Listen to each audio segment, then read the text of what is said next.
Hey, this is me and Zena. It's dinner time, and she was trying to take my hands off because she was hungry.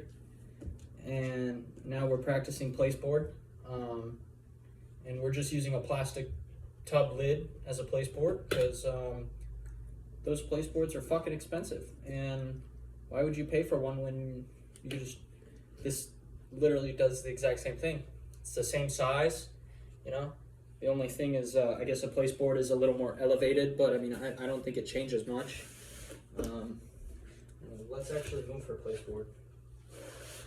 And basically what we're doing is, at least from what I understand, it's called free shaping. Basically, I'm letting her make the decision to go on the placeboard or not.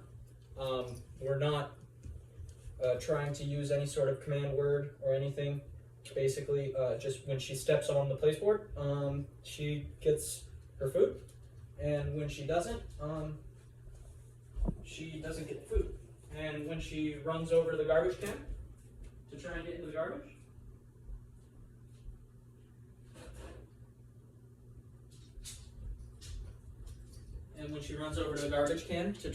garbage, we're just gonna walk over and grab her leash and bring her back over here.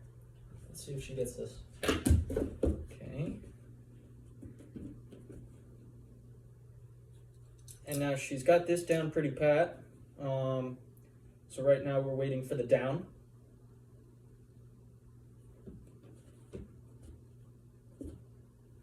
You know what I want.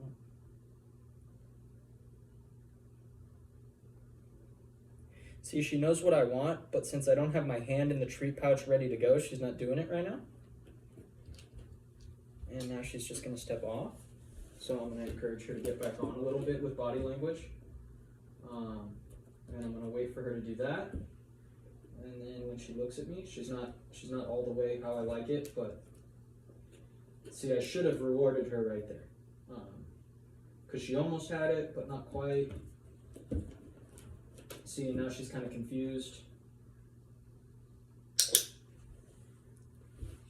So we'll give her one for just sitting on the placeboard. That's fine.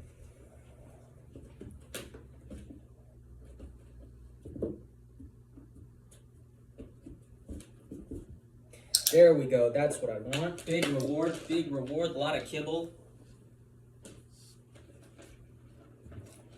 And there's some peanut butter treats mixed in here now. They were at the bottom of the bag, and we're getting close to the bottom. And so now I'm gonna try and take a few steps away. And she's still looking for more food on the placeboard. This dog is very, very, very motivated by food. She will do anything and everything for her food. Yeah, she also does like toys, but she will take your hand off for her food. And so channeling that desire, channeling that food drive, as the dog trainers would call it, very important. There you go. Getting close. Good.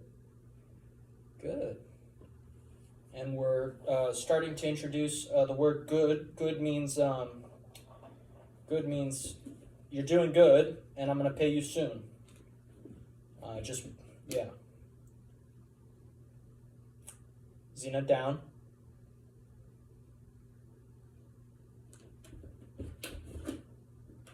Yes.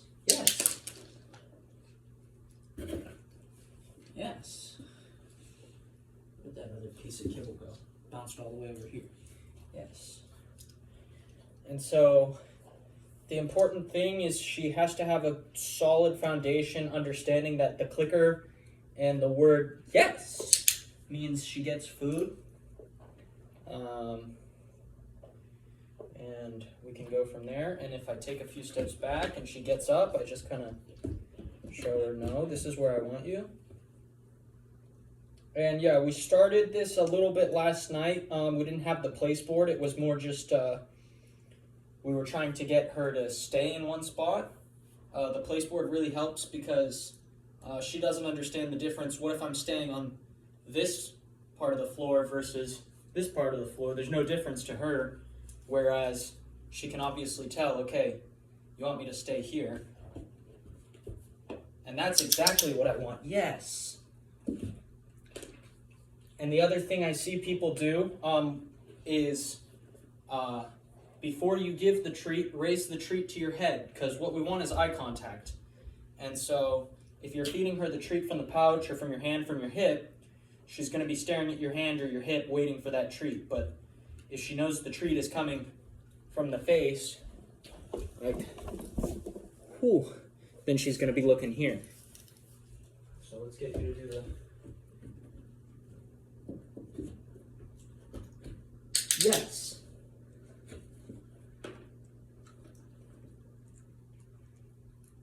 Yes. Yeah, so at the beginning of this session, before we started recording, she was extremely high energy. I was eating my dinner, and she was going, what about me, what about me? And so, now she's calmed down a bit. We slowed the motor down, literally just by explaining to her that you're not going to get it until I give it to you, until you do the behaviors that I want. And yeah, and so now if I can get her to stay in this spot, she's doing really good. And yes. And so if we can get her to stay for maybe a minute, if we can get her to sit there for a whole minute while I can just like walk around the living room, then she's just gonna get the whole treat pouch. Big reward. Yeah. I want to see if I can. Nope. That's not what I wanted.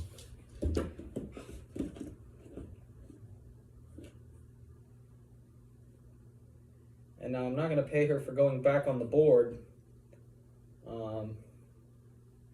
because, well, then she's going to go, well, if I come off the board, then he'll push me back on, and then he'll give me food. So I want her to know that just because you went back on is not enough to get a reward.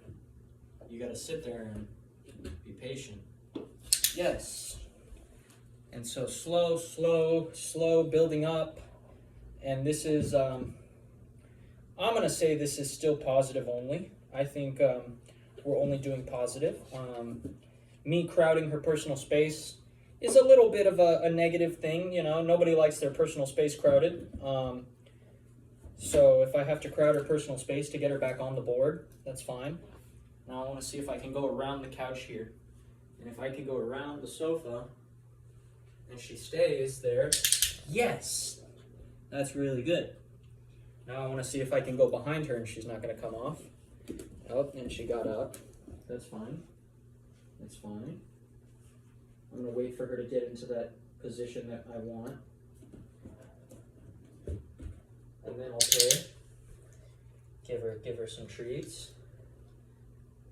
Maybe pull out a peanut butter treat here. Whoa.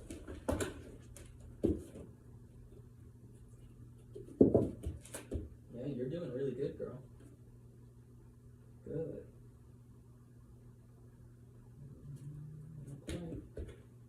Yes, there we go. See, she was kind of still like up, and she's totally relaxed. She's doing fine. You can tell by the way she's laying. Her hips are rocked to the side, so she's in like a fully relaxed position, a fully relaxed down. And let's see if I can go around the coffee table. Not yet.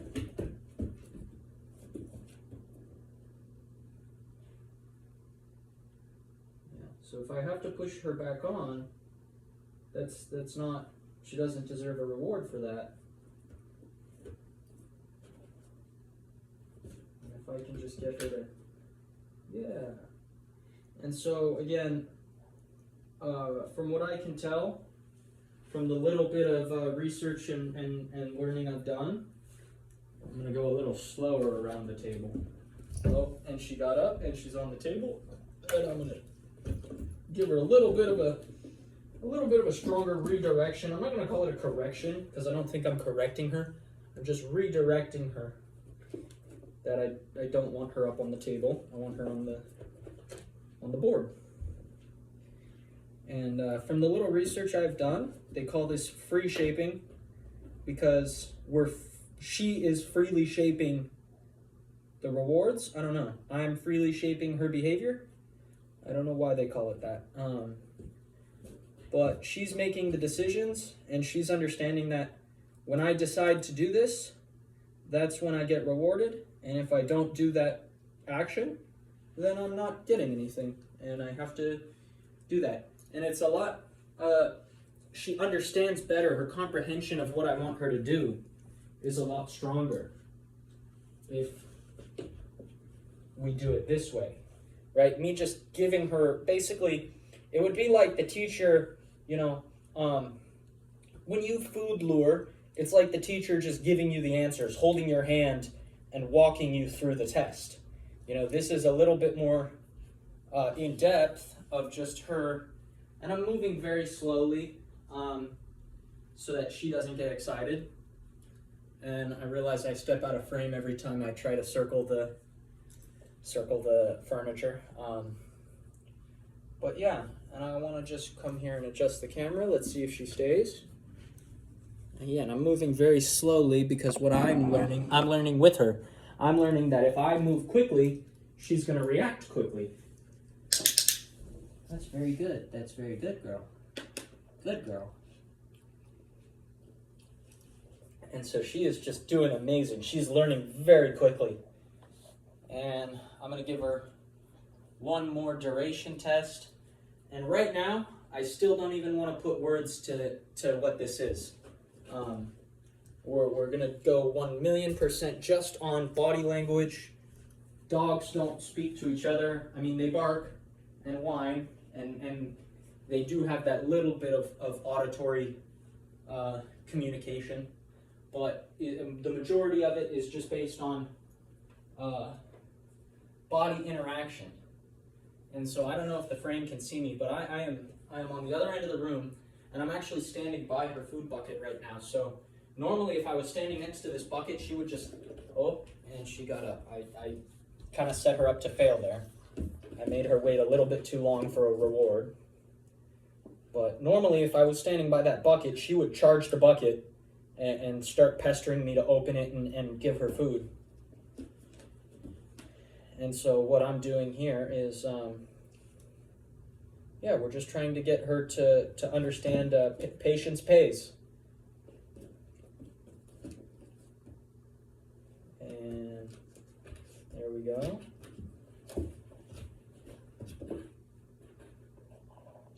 Yes. And we'll give her a little one just because we kind of broke and we went too long. Oh, and see, now we're losing focus here. So I'm gonna do one more lap around the furniture if I can get her to stay, but obviously, yeah, her attention is completely gone now. Xena, come here.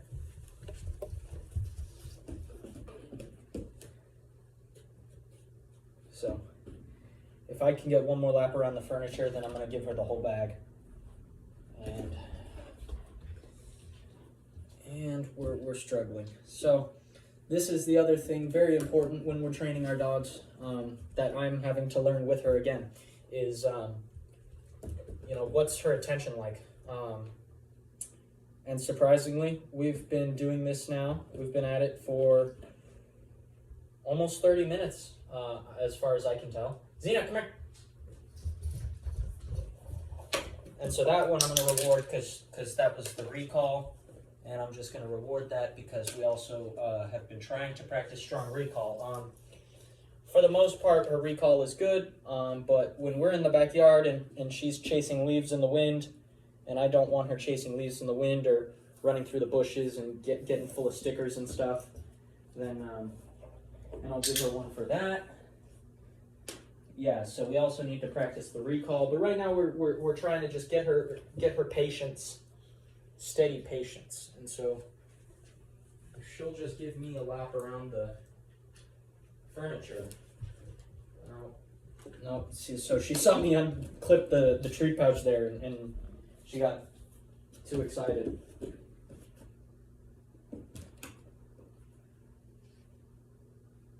So she's looking at me. She knows what I want. She's just like, can I get him to give me food if I half-ass it? So I see her legs twitching here. She's getting impatient. She's getting antsy. She's losing her attention. She's only 3 months, almost 4 months. 14 weeks. She's gotten very big, very quickly. Just. So here she's in a very fully relaxed, fully relaxed down position right now. She's kind of shifting her body because she wants to keep an eye on me. But if she'll give me one more lap, I want to try. Let's see if I can get her to give me one more lap. Okay, so I'm pushing her a little too hard here, and as dog owners and dog trainers, Zena, come here. Is that we gotta know where their limits are and where they are in the learning process. And so I'm pushing her a little too hard. I'm demanding a little too much, I think. She did really good, and I should have given her the big reward 5-10 minutes ago almost now. I should have given her the big reward. Yeah, she's just totally fed up. She's like, all right, I'm done with this shit. And there's still a decent quarter cup of her rations left, her dinner. That's the other thing too, is morning times, since we don't really have time in the morning, we can't do much training. But dinner time, we always make dinner time training time. Just to get these reps in, get some practice. See, now she doesn't even want to fully go on it because she's like, I've been sitting on here, you haven't been giving me anything, why should I be here? So she goes down, and now just let me go. And I'm going to do a big lap. I'm going to do a big lap around the room. And no. Yeah. So she's totally done. And I don't want to necessarily, and here's the tricky thing now is I have so